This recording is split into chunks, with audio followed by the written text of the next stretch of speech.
नमस्कार दोस्तों, आज का जो हमारा विषय है वो बहुत ही महत्वपूर्ण है। एक साधक ने हमें कमेंट में पूछा और कुछ ईमेल्स भी आई थी इसके ऊपर, इसलिए हम इस वीडियो को बनाने के लिए आपको जरूरी समझा ताकि आप सही जानकारी से रूबरू हो सकें। तो दोस्तों, एक साधक को किसी पराई स्त्री या पराये पुरुष के साथ कोई शारीरिक संबंध, गलत संबंध बनाना उचित है या नहीं? क्यों औरतें एक ही शादी कर सकती हैं और पुरुष अनेक शादियां कर सकते हैं? ऐसा क्यों? क्या भेद है, क्या विज्ञान है इसके अंदर? इस रहस्य को आज हम उजागर करने जा रहे हैं और ये वीडियो जो भी मैरिड हैं वो सभी वीडियो जरूर देखें और जो भी किसी के ऐसे प्रेम में भी हैं वो भी इस वीडियो को जरूर देखें, कोई भी इसको मिस ना करें, क्योंकि अगर ये जानकारी आपने मिस कर दी तो समझिए आपके साथ भी ये गलत घटना घट सकती है। तो उम्मीद है आप इसके साथ बने रहें और पहले हम आपका स्वागत करते हैं अपने चैनल में आत्मा से परमात्मा का सफर। और दोस्तों, अगर आपने चैनल को सब्सक्राइब नहीं किया है तो कर लें और लाइक बटन को सबसे पहले क्लिक करें ताकि ये वीडियो ज्यादा से ज्यादा लोगों के पास पहुंचे, वो भी इस रहस्य को जान सके कि ऐसा क्यों और क्या था इसका रहस्य। हर व्यक्ति के पास इसके बारे में जानकारी होना बहुत जरूरी है। तो दोस्तों, होता क्या है, जब भी स्त्री और पुरुष जब 16 साल से 18 साल के बीच में होते हैं तब उनके अंदर काम ऊर्जा जागृत हो जाती है और जब वो काम ऊर्जा जागृत होती है वो प्रकृति का, इस नेचर का नियम है कि कुछ ना कुछ दोबारा उत्पन्न करना, पैदा करना। तो ये बेसिक स्वभाव है। जैसे ही उस आयु में बच्चे पहुंचते हैं तो उन्हें काम केंद्र खींचने लगता है। 16 वर्ष की आयु से ही काम केंद्र अपनी ओर आकर्षित करता है। तो वो जब उसकी तरफ आकर्षित होते हैं तो कई बचपन में ऐसी गलतियां कर बैठते हैं जिनका सामना उन्हें फ्यूचर में भी करना पड़ता है। तो होता क्या है दोस्तों, समझ लें, स्त्री को हम भूमि कहते हैं, ये धरती कहते हैं, और पुरुष को हम बीज कहते हैं। जब हम धरती पे कोई भी बीज बो दिया आपने, अगर आपने मिर्च का पेड़ लगा दिया तो उसमें से मिर्च निकलेगी, अगर आपने आम की गुठली डाल दी तो उसमें से आम निकलेंगे। मीन्स आप इस धरती में गन्ना डाल दोगे तो गन्ने के मीठे मीठे खेत उसमें गन्ने उगाएंगे। मीन्स आप जो इस धरती में बीज डालोगे वही उत्पन्न हो जाएगा। इसका काम है पोषण करना। तो ऐसे ही दोस्तों, अब कलम करके कुछ चीजें बनाने लगे हैं लोग, जैसे आम को काट लिया और उसके साथ अमरूद को, टहनी को आपस में जोड़ देते हैं, जिसे हम कलम कहते हैं, डबल कलम। जब ऐसे आप बनाकर लगाते हो तो उस पेड़ के नीचे जो जड़ है वो आम की है और लेकिन ऊपर जो है वो अमरूद की है। तो जब उसके अंदर अमरूद का पेड़ जब वो बनेगा, अमरूद उस पे आएंगे, फल आएंगे, तो उसका स्वाद अमरूद का नहीं होगा, उसके अंदर का स्वाद आम का होगा। तो ऐसे कई नई प्रजातियां बनाई गई हैं पेड़ों की, कटिंग कर करके जोड़ जोड़ के दो चीजों को एक सा बनाया है।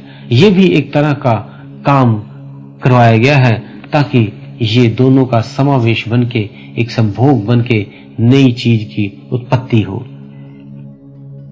लेकिन ये ऐसा भी गलत है। पहले हम जान ले कि पुरुष और स्त्री ऐसा क्यों ना करें, क्यों वो एक के ही साथ रहे। पुराने टाइम में आपने देखा होगा, जब किसी स्त्री की शादी एक पुरुष के साथ हो जाती थी तो अगर अचानक से कभी उसका पति एक्सपायर हो जाए, मीन्स वो मर जाए, उसकी मृत्यु हो जाए, तब उसकी पत्नी को साथ में ही उस अर्थी पे जला दिया जाता था। पुरानी प्रथा थी, अगर आप गूगल में सर्च करेंगे तो आपको मिल जाएगा। तो ऐसे पुरानी जो इस तरह की संस्कार थे, इस तरह के रीति रिवाज चलते थे, तो वो क्यों थे?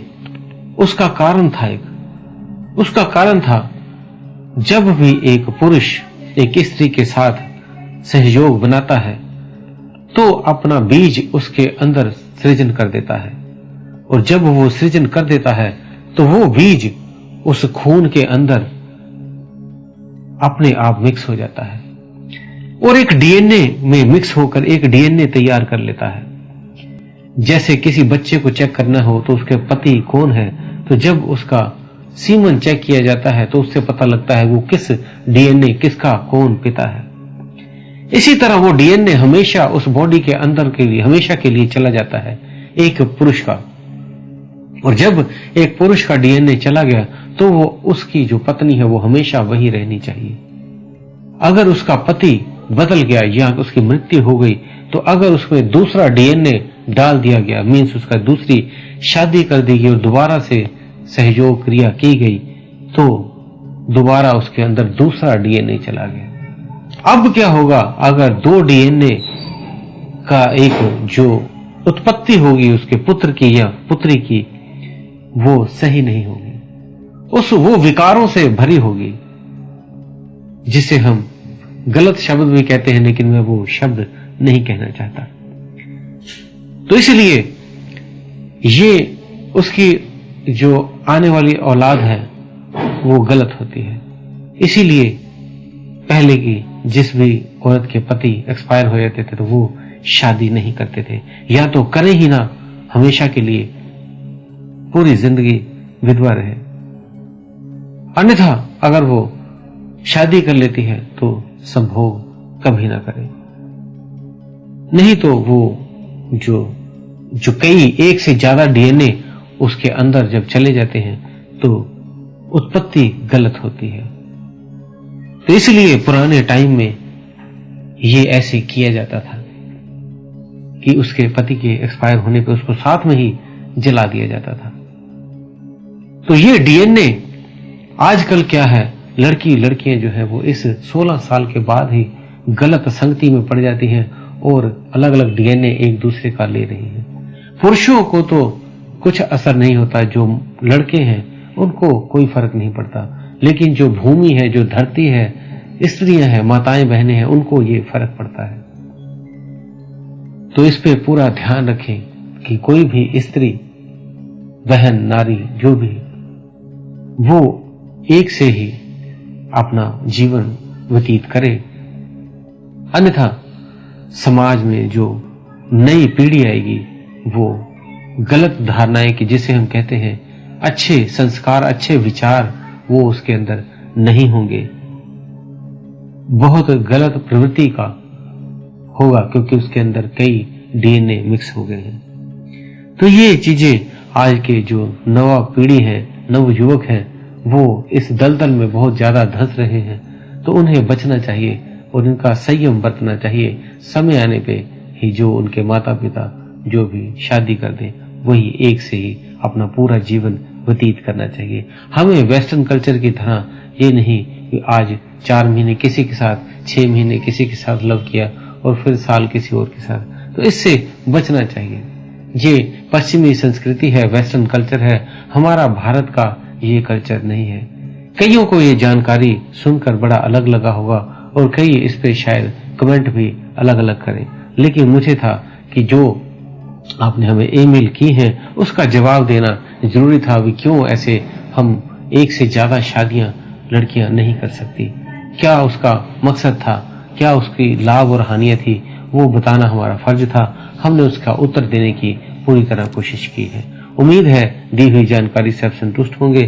फिर भी कोई आपका प्रश्न हो तो आप हमें कमेंट बॉक्स में लिखें। इसी के साथ हम विदा लेते हैं। धन्यवाद।